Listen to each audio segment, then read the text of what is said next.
Rien ne va pour l'équipe 7 dans ce chapitre 19 de Boruto to Blue Vortex. Il y a pas mal de choses qui se passent dans ce chapitre et vous allez voir que les protagonistes sont vraiment dans la merde. Vraiment, face au Shinju, Ryu et Matsuri, et on va analyser ça ensemble les potos. Déjà, première chose, oui, ma vidéo sort tardivement par rapport à la sortie du chapitre, je m'en excuse les potos. Donc oui, je suis un petit peu en retard et vraiment, je m'en excuse. Mais ça y est, je suis là et mon analyse aussi, et compte tenu de mon retard, eh ben, je fais appel à vous les potos, je compte sur vous pour donner un maximum de force à la vidéo parce que forcément, quand on sort la vidéo un petit peu en retard par rapport à la sortie du chapitre, on n'est plus trop dans la hype, mais je compte sur vous, je fais appel à vous pour lâcher un maximum de pouces bleus. Faites-moi péter les compteurs et bien sûr, n'hésitez pas à partager la vidéo. Beaucoup ne connaissent pas encore ma chaîne et d'ailleurs, si vous êtes là pour la première fois, et bah abonnez-vous les potos tout simplement en activant la cloche pour recevoir les notifs. Allez, je vous fais plus attendre, c'est parti.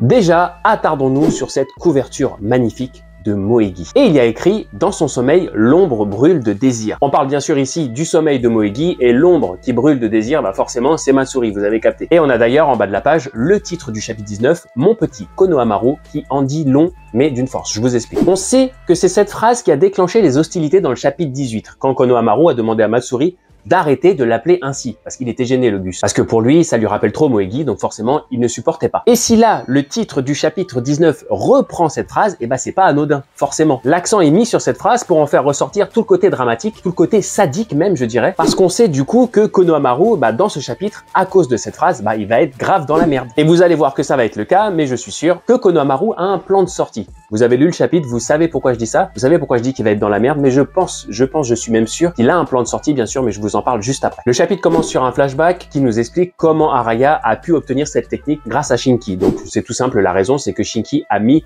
de son chakra sur le sable de Araya et c'est grâce à ce chakra que Araya contrôle la Limai, tout simplement. Autre confirmation, mais là même si c'est pas vraiment un mystère, ce flashback nous confirme que Araya est bel et bien amoureux de Yodo. Bon ça comme je vous ai dit c'était pas trop un mystère, on avait vraiment tous capté dans les deux chapitres précédents. Retour ensuite au présent et au combat contre Ryu et là le plan est simple. Araya se charge de rendre inoffensif Ryu grâce à sa technique pendant que Sarada et Mitsuki attaquent le Shinju, tout simplement. Et là, on se demande, mais Yodo, elle sert vraiment à rien dans ce combat? Parce que à part avoir fait n'importe quoi, elle fait quoi? Et bah, pour notre plus grand plaisir, on va pouvoir constater que Araya et Yodo travaillent parfaitement en équipe et que donc, Yodo a son utilité dans ce plan-là. Les deux personnages n'ont d'ailleurs eu pas besoin de se parler pour pouvoir mettre en place une espèce de cohésion entre les deux pour affronter Ryu. Parce que Ryu peut utiliser sa Limai pour se dissoudre et ainsi se rendre invisible. Parce que oui, je vous l'avais dit dans ma vidéo précédente, Ryu ne contrôle pas la Limai comme Shinki. Ryu est la Limai. Tout son corps est fait de Limai. Donc il peut se désintégrer et réapparaître. Et c'est là où Yodo a son importance. Elle va utiliser son ouïe supersonique. C'est une X-Men, la meuf, elle a une ouïe de malade. Parce que quand la Limai, quand Ryu se rassemble ou quand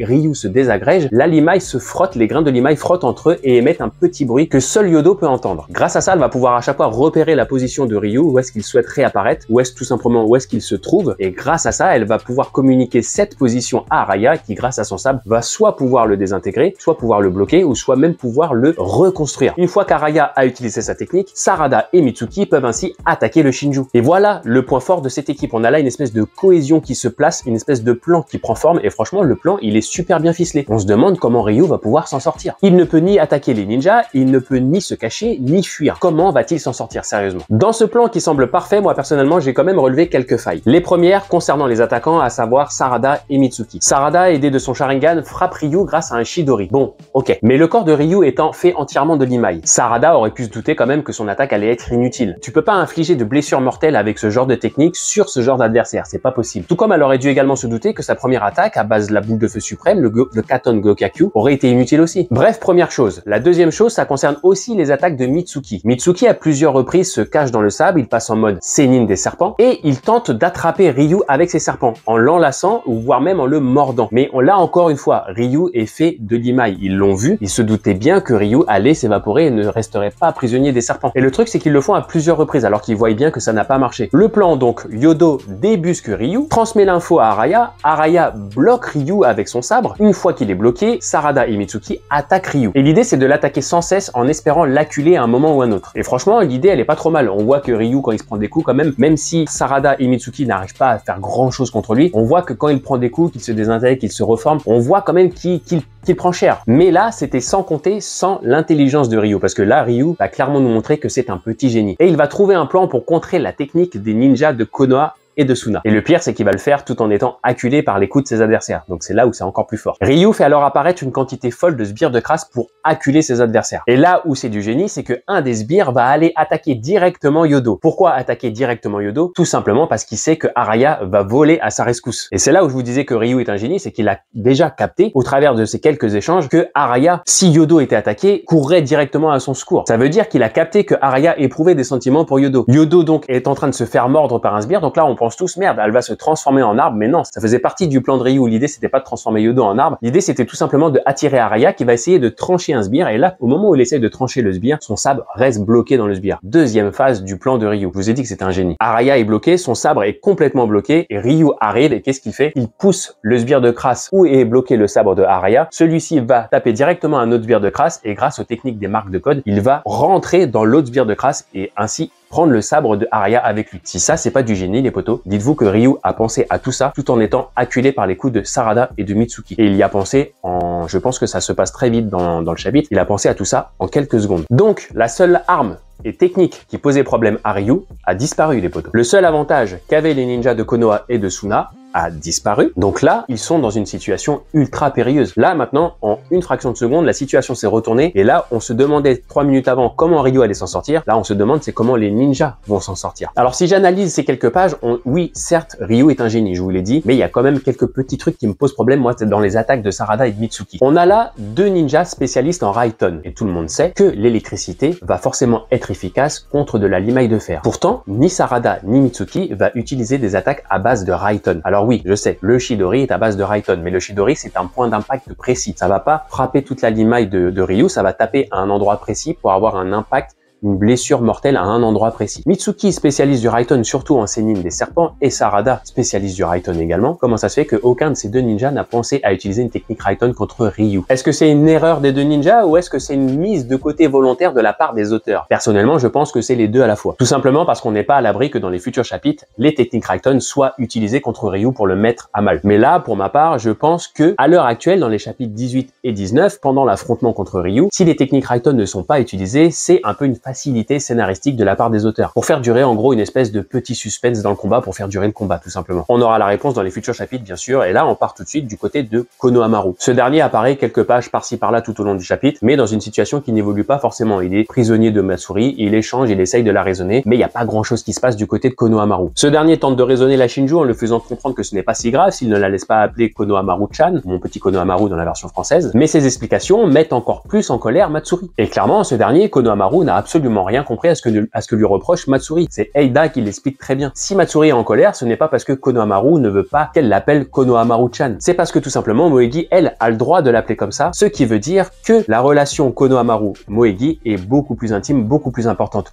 pour Konohamaru que sa relation avec Matsuri. On a donc là une vraie crise de jalousie de Matsuri. Cette crise de jalousie est forcément due au fait que Matsuri aime Konohamaru, et ça m'amène à la phrase de Jura, parce qu'on a un Jura qui apparaît quelques pages dans le manga et qui discute avec Hidari, et ce qu'il va dire est super important. Il explique à ses 2 compères, Hidari et le Shinju de Bug, je me rappelle plus son nom, que les humains perdent toute rationalité quand ils agissent par amour. Il prend un exemple Inojin qui s'est opposé à lui pour protéger Himawari par amour, alors qu'il savait très bien qu'il n'aurait aucune chance face à Jura, et qu'il mettrait alors sa vie en danger. Jura explique alors que l'idéal pour tout être vivant est de suivre son instinct pour ainsi évoluer, et que les humains en sont incapables parce qu'ils n'agissent pas par instinct, mais ils agissent en écoutant l'amour. Et c'est ce qui différencie les Shinju des humains. Les Shinju agissent par instinct et non par amour, et c'est pourquoi Matsuri décide de suivre son instinct et d'ainsi dévorer Konohamaru. Et voilà pourquoi ce qu'a dit Jura est vraiment super important. C'est ce que je vous disais juste avant, c'est super important parce que Jura vient en fait de répondre à une question qu'on se pose tous depuis le début, depuis l'histoire des Shinju et de leurs cibles. Donc on sait que les cibles des Shinju sont choisis par une sorte d'amour qu'ils ont. Hidari, donc Sasuke pour Sarada parce que c'est l'amour père-fille. Matsuri, Moegi, Konohamaru, c'est de l'amour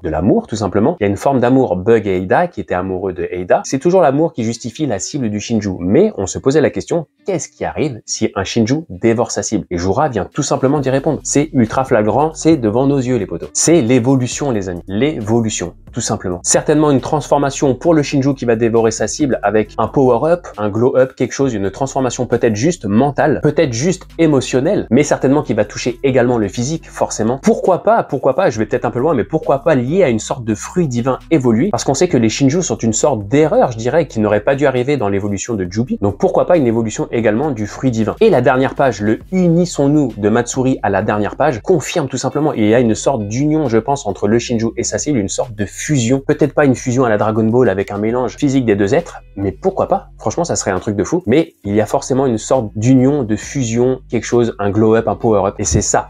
Ça sera l'évolution du Shinju. Le Shinju qui va dévorer sa cible va évoluer. Alors, est-ce que Konohamaru va mourir? Oui, il est mal en point, mais il y a un mais. Si on observe bien la situation dans laquelle il se trouve, même si tout nous laisse penser qu'il va se faire becter, je suis sûr que non. Je suis sûr que non et je vous explique pourquoi. En tout cas, pas comme ça. Regardez bien, Matsuri le tient prisonnier, mais au niveau de la tête uniquement. Ils sont d'ailleurs tous les deux, leurs deux têtes, la tête de Matsuri et la tête de Konohamaru, dans une espèce de cocon formé par les tentacules de Matsuri. Je trouve ça plutôt étrange déjà, d'un point de vue physique, d'un point de vue technique de la part de Matsuri. Pourquoi ne pas avoir pris tout simplement le corps de Konohamaru? La réponse, encore une fois, est dans le fait que rien n'est fait au hasard par les auteurs. Pourquoi avoir tout simplement emprisonné la tête de Konohamaru? Eh bien tout simplement parce que du coup ça lui laisse les mains de libre. Et là vous me voyez venir. Konohamaru a les mains de libre et Matsuri, qui a également la tête dans son espèce de cocon, ne voit pas les mains de Konohamaru. Et je suis sûr, à 100%, j'en mettrai ma main coupée, on en reparlera le mois prochain les potos avec la sortie du chapitre 20, je suis sûr que Konohamaru va faire péter un Rasengan. C'est obligé. On peut pas laisser Konohamaru se faire manger comme ça en 2 secondes sans qu'il fasse au moins quelque chose. Peut-être qu'il va mourir plus tard, mais il va pas mourir comme ça. Je suis sûr qu'il va faire péter un Rasengan et qu'il va se sortir de cette situation. Par rapport à cette situation, justement, on a aussi un plan de Kashin Koji qui demande des comptes à Ida. Il lui demande